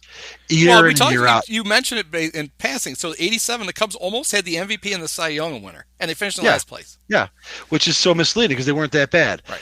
But Expos were always pretty competitive. The Cardinals were pretty much usually there. The Mets, the Phillies. Yeah. I mean, the Phillies were bad by 89. They finally lost. They fell off the pace. And in fairness, the Cubs weren't always that competitive. But at least the Expos, Mets, Cardinals every year are going to be there. And then the Pirates are pretty much perennial bottom dwellers. But you got 3 teams that are potential to win 90 games in a 6-team division. That's going to be tough. That's a tough road to hoe. I mean, it's impressive that the 80s Cubs playing in that division won 2 division championships, because you had some of the best teams in baseball. Well, the 86 Mets. One of the top talent. That's another one I watched. They keep, for some reason, they like to show games from that NLCS, and I just keep hoping that things will change and the Astros will beat them. You had them. You had the 82, 85, and 87 Cardinals. Yep. It just seems like the Expos were, which should have been.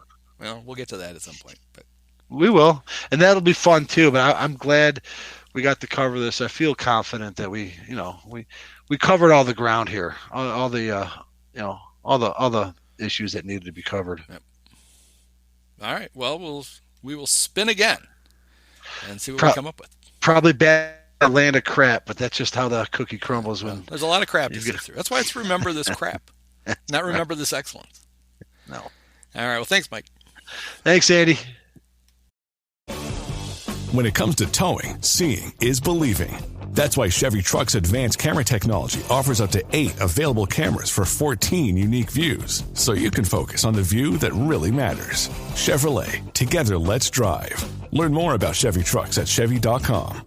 Safety or driver assistance features are no substitute for the driver's responsibility to operate the vehicle in a safe manner. Read the vehicle owner's manual for important feature limitations and information. Many of us have herpes.